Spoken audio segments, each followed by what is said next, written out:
Kabajamtootaa fi dhaggeeffattoota chaanaalii kooti. Ana Suraafeliidha.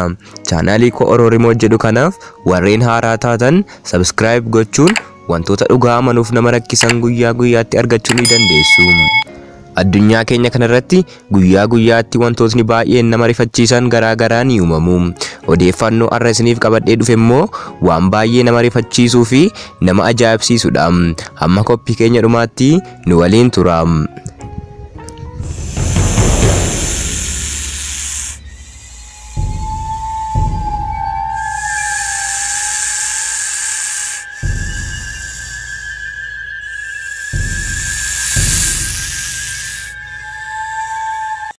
Karchez Ama.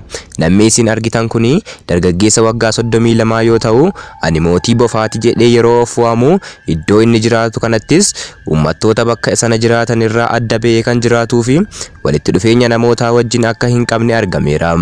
Namni kunis jiraattota sana biratti fudhatama hin qabu. Uummattoonni bakka sana jiraatanis mortuu gurraacha jedhanii waamuuni.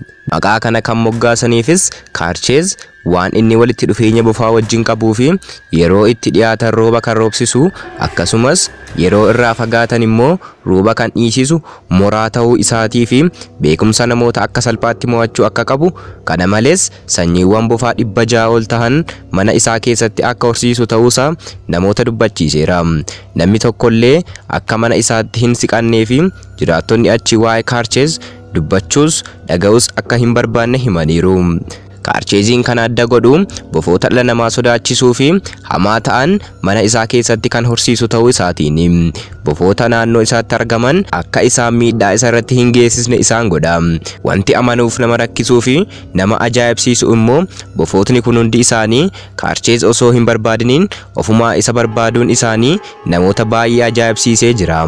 Innis bofoota kana cuuciiwwan nyaachisuudhaan qallaba isaanii kennaafi iddoo inni jiraatu irraan kan hafes haga siree isaa rarraffisuu fi qaama isaa keessas akka barbaadanitti akka socho'an haga gochuutti gaheera. Karcheziin bofoota kana kan dhaale maatii isaa duraanii irraa ta'uusaa dubbateera.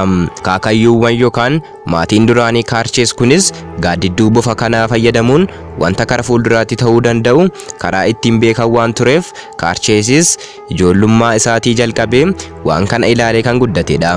Faayidaawwan bofoota kanarraa argaman keessaa kan nama rifachiisuu fi kan nama ajaa'ibsiisu gaaddidduu bofa kanaatiin muraa fi doongii ni hojjeta.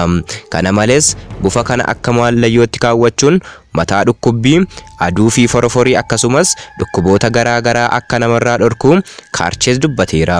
Summiilee bofoota kana keessaa bahu kanas hantuuta ajjeesuuf akka itti fayyadamu himeera.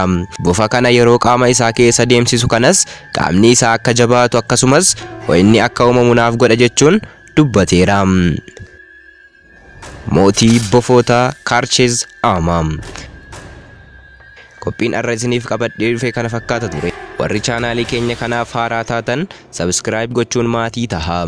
Haga viidiyoo biraatiin wal agarrutti iddoo jirtanitti hundi keessanuu nagaanaaf tahaa.